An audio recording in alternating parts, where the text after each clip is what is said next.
Hey everybody, this is Blue. Hope everybody's doing good. Well, as you can see, I'm interviewing myself, but basically what I did was I used my AI voice and all that and my animation program, and I'm using that to ask me some questions to answer, to start conversations, and to hopefully interact with more people. So, how about we have some fun here? Um, there we How'd go. you get in role playing? I got into role playing after starting my first job. I had just graduated, and one of my coworkers was kind of a loner like I was. And when we went on our breaks and all that, we would talk about our hobbies and interests and all that. And he mentioned that he was into role playing and war games, and that's always fascinated me because I was a history buff and all that. And so I visited him. He was still living with his family, and we I just fell in love with role playing and wargaming and all that stuff, and I never looked back. Do you play crispy or crunchy role playing games? I have played a couple crispy games. I was not satisfied with them. I prefer crunchy games.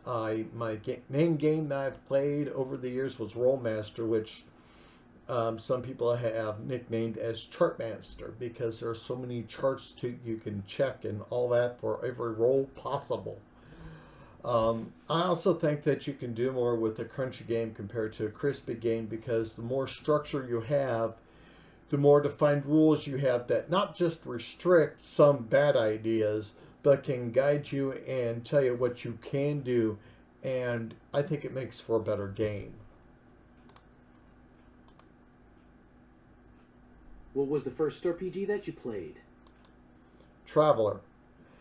Um, my friend from where I used to work, he had a lot of different games. I remember I started off as noob with nothing. And so one of the first games that we played was Traveler. He was a GM and I was the only person playing. Um, and it was Traveler. I remember the Zodani and the Spinward Marches.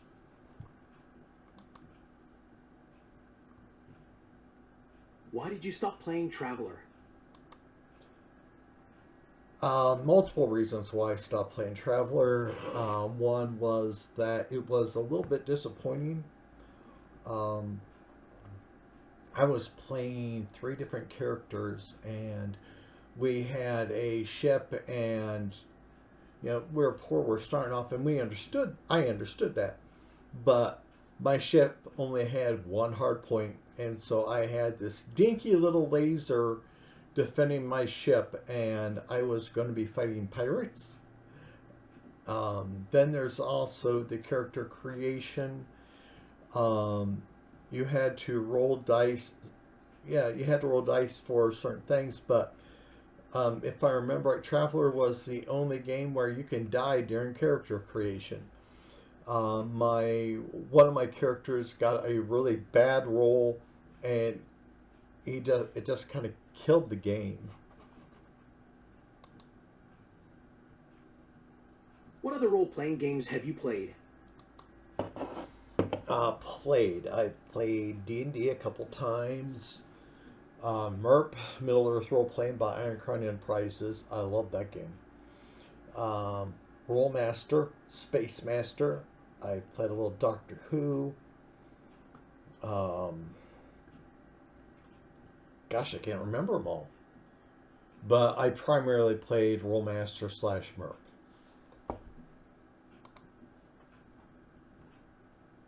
What is your favorite role playing system and why? Role playing system. Rolemaster. I have every single Rolemaster book behind me. Um, because there was a lot of numbers involved, and I took one of those intelligent IQ tests, and I was labeled as a spatial mathematician. I love numbers. I can picture numbers and their relationship with each other.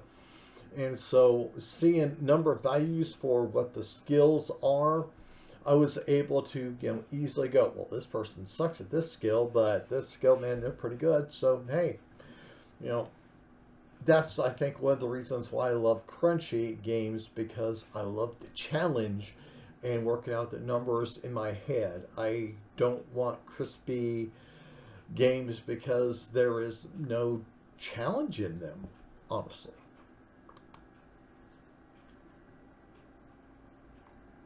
What is the worst role-playing system and why? Oh gosh, there was one system. It was something mutants, um, and it just was so. It was so dependent on what they call theater of the mind and all that. There was no way where I could picture the abilities of my character, and it was just, I was constantly fumbling, and I got so disgusted with it, I just said, screw it, I'm not playing this game ever again. Um, but yeah, I love my crunchy. What is your favorite genre and why? I love fantasy. I'm a big fan of Tolkien, of course. And, I've watched all the Tolkien movies. I read the books, listened to the audio tapes. And I just love fantasy because there is so much that you can do with it. Um, because, you can watch so many, like, I have to admit this, my 80s cartoons and all that I loved.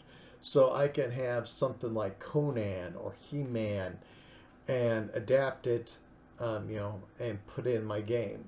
It was fun. There's so much you can do with fantasy compared to some of the genres out there.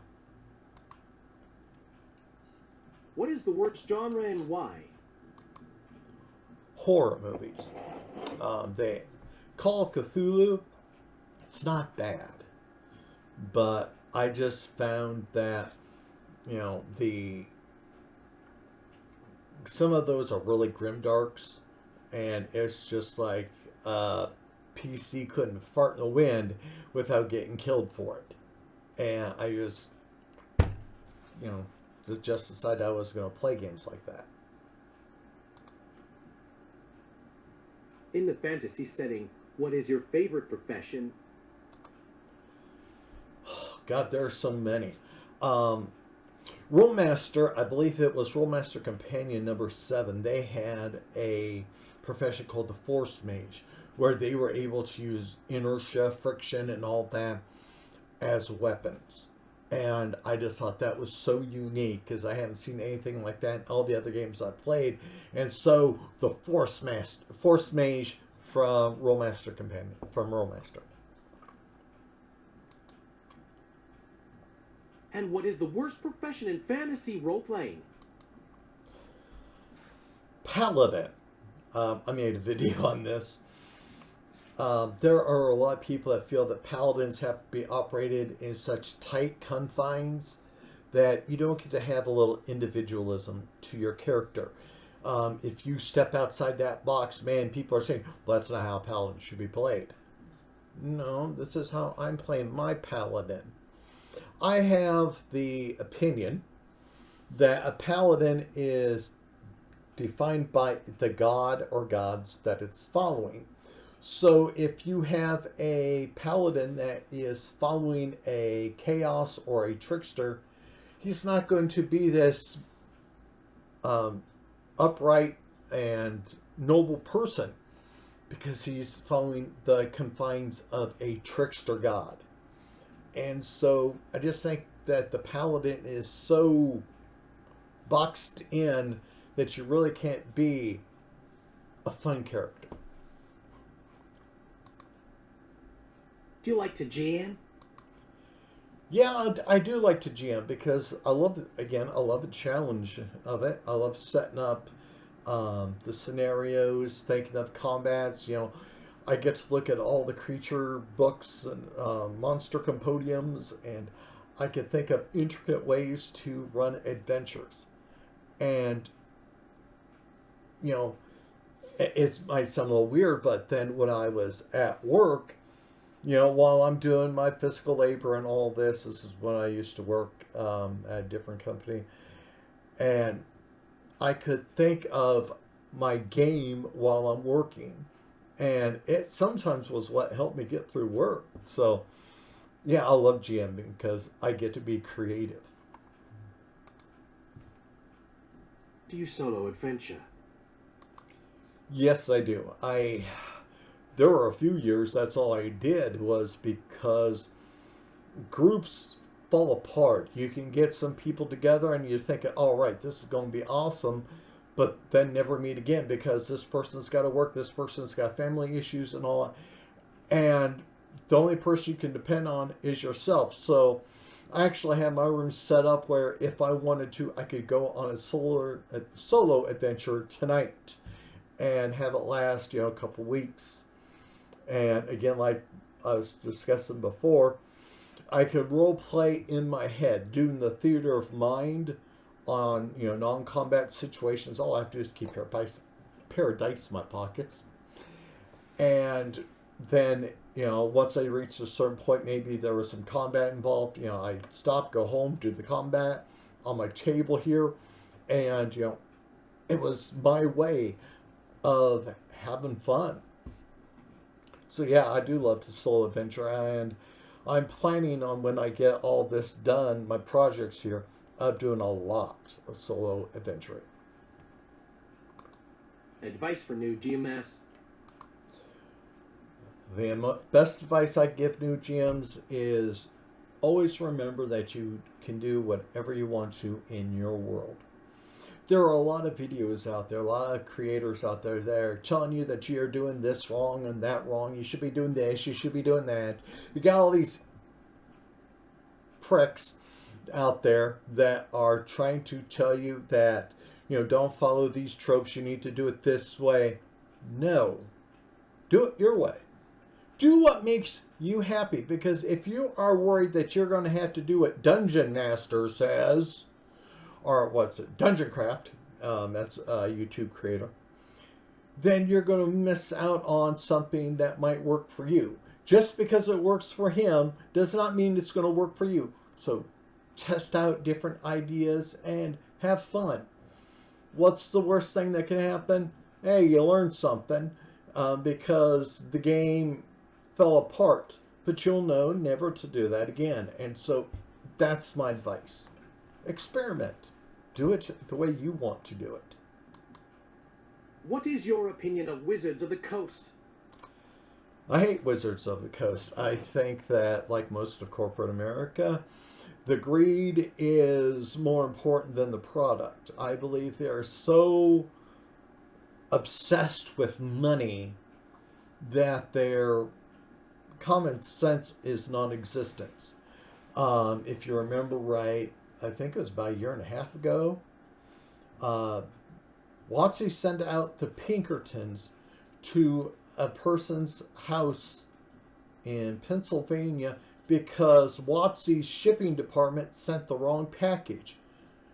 WotC never asked, hey, can you keep that quiet for a couple more weeks? Because we haven't released that yet. They didn't ask them for the product back and to swap it out. They never tried. They just strong-armed.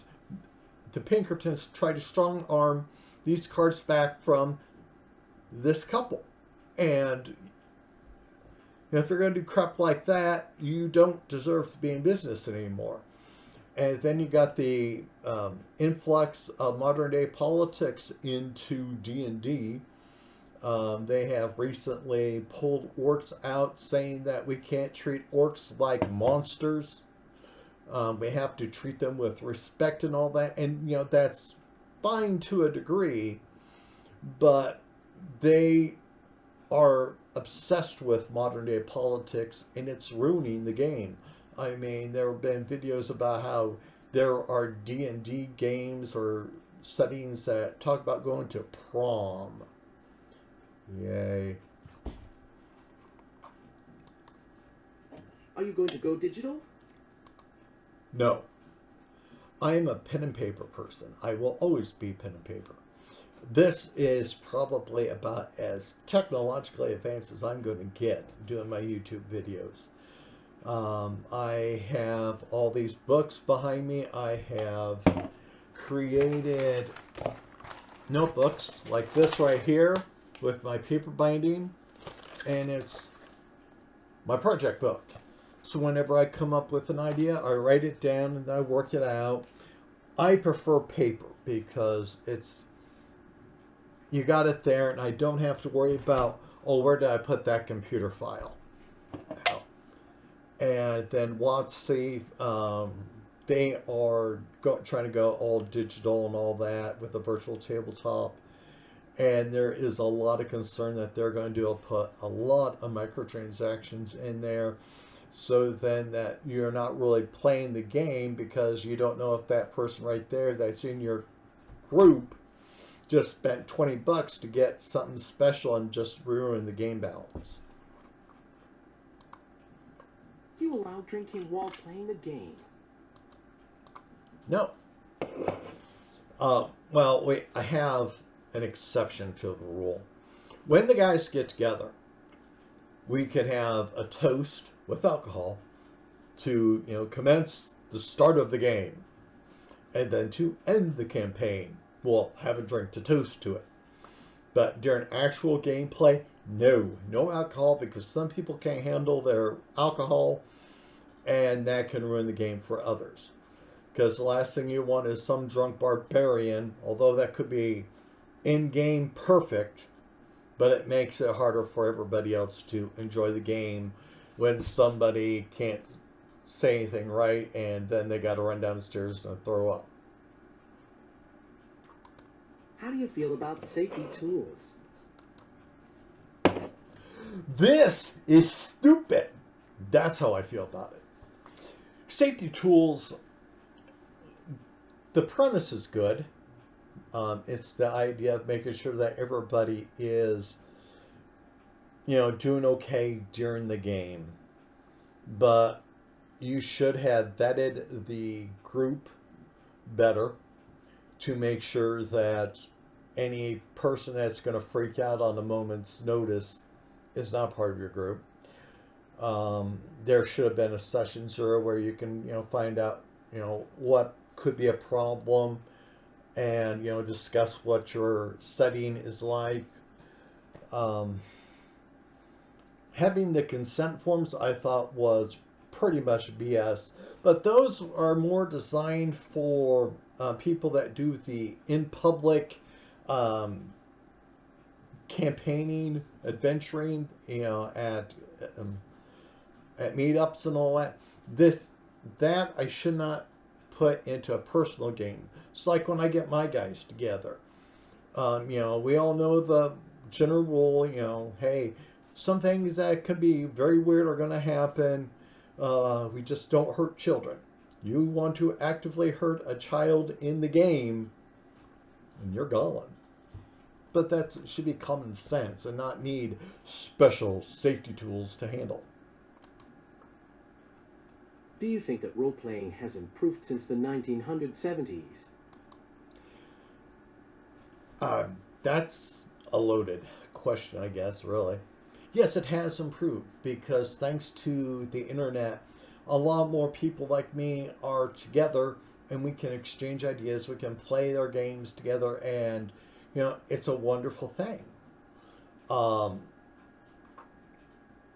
The real brutality in fantasy games was more acceptable, more allowed back then compared to now, because we know some people can't handle violence, and there are too many modern day social restrictions that some people want to put on the game. So I think role playing back in the early 90s was when it was at its best.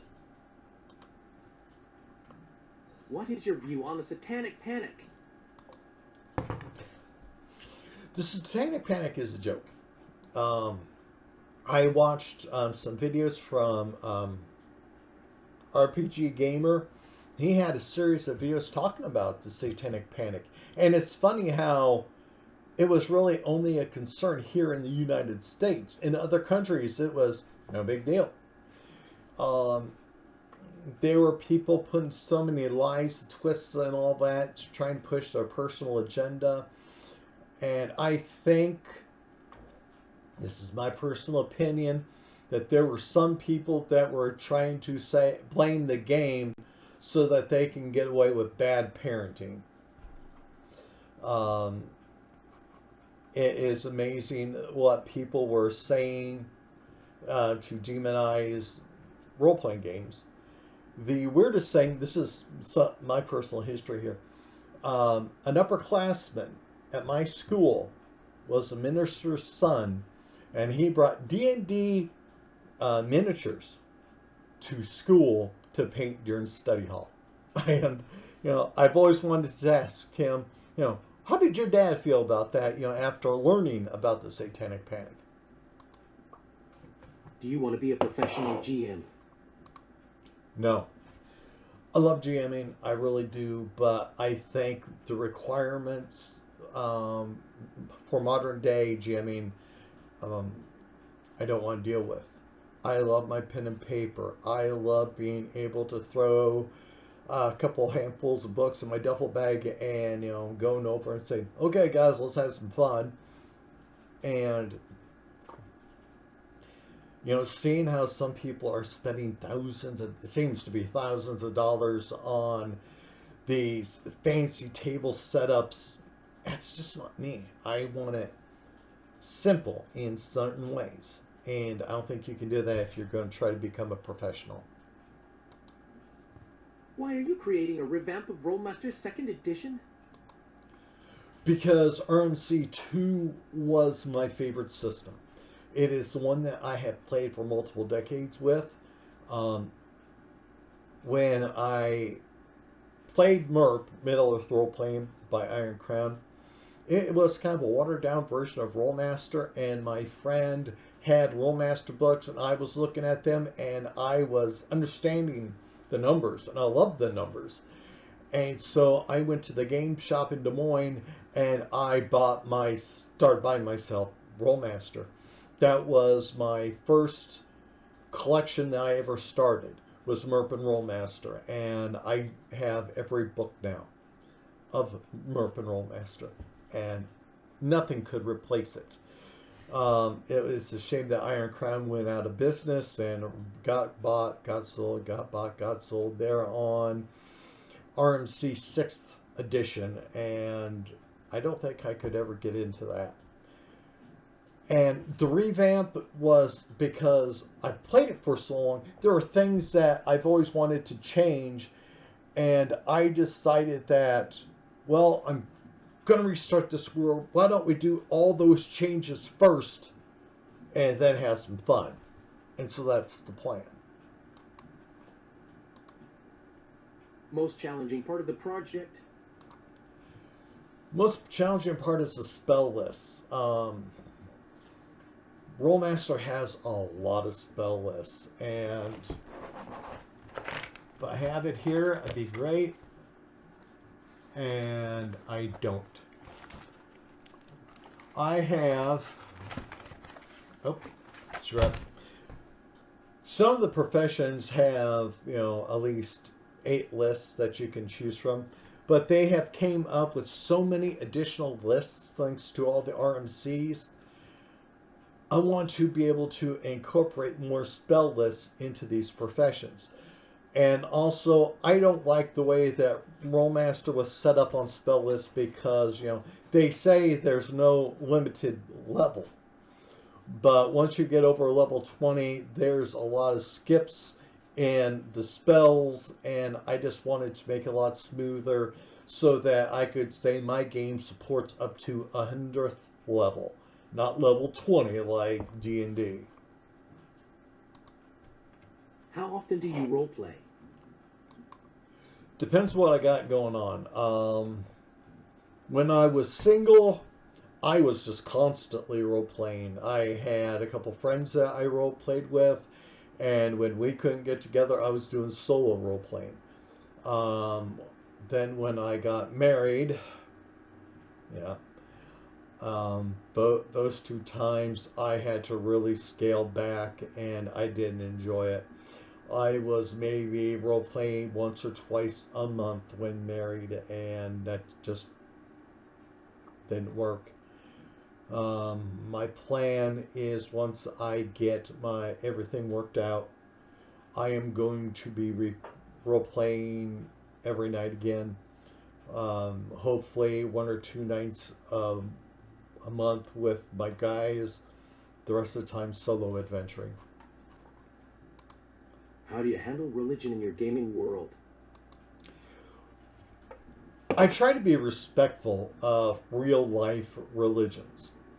I could put a parody of one into my game, but everybody understands this is just a parody. It is not to be taken seriously.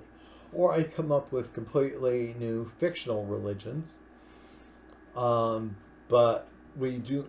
It's not allowed in the game with the guys of taking pot shots at some religion, um, because it is escapism. There are real life um, situations that we don't bring into the game. Religion and politics are off, are not allowed. If you want to talk about it, do it somewhere else. We are going to be respectful to any other person's potential beliefs. Do orcs and trolls have free will? Yes, they do. Um, Now, depending on the game that you play, um, mine is different. As I said in a previous video, I don't want my orcs and trolls and that to be mindless characters. Because they have weapons and they're supposed to use strategy, I want them to be sentient, which means that they have free will and they can learn and do better. And so I want the orcs to be able to think somewhat on the same level as humans can and all other sentient races. But then again, if you are wanting to be able to throw countless orcs at a party, you might want the brain dead savages. And if that's what you want in your gaming world, go for it. Can orcs be good? Yes. This is why one of the other reasons why I'm doing this is I want to be able to role play orcs and all sentient races at some point. And so I want there to be an orc that is intelligent, skilled, and is wanting to work with other races and is not, just constantly doing the murder hobo routine. Okay? So, yes, they got to have free will. They could be good. I'm doing it where they got to roll above a certain number for them to be viable good. They might still be more of a chaotic personality, but they have enough awareness of their life and the world around them where they can be good. Do you follow established fantasy tropes in your games? Yeah, well, you kind of have to. You got to have your MacGuffins and all that, but you shouldn't be loading the game up with every gosh darn thing being a MacGuffin for something else. There should be the case every once in a great while of the farm boy who finds the magical sword and kicks some serious ass. But you can't be doing that all the time. You cannot have it where the guy in the black cloak is going to backstab everybody. Sometimes it could be like Strider from Lord of the Rings. The guy in the black cloak hiding in the back is the hero or a hero.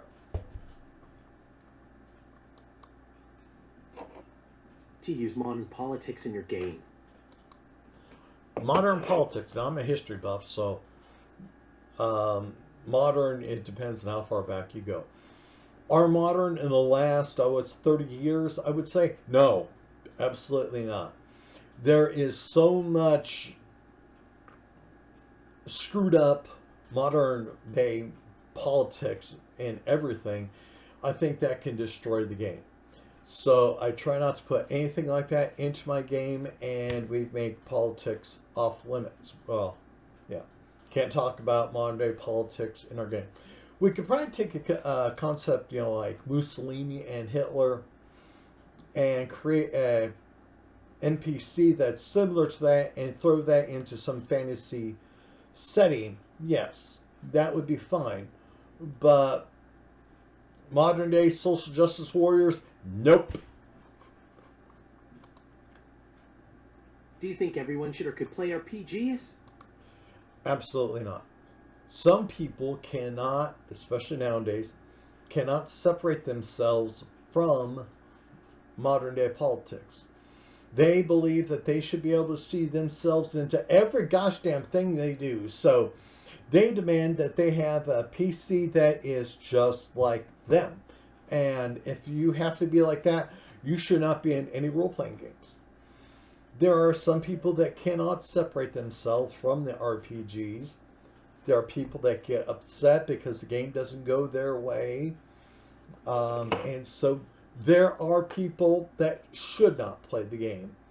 You have to be able to handle things maturely and understand that it's also just a game. Do you follow a form of balance in your games? I try to. Not as much as I used to, because I was told, balance is fundamental to the game. It can destroy the playability of the game if you don't have balance. But life is difficult. Sometimes we get so damn overwhelmed in real life that we don't know how we're going to survive. Well, the same thing should go into our fantasy as well. One moment.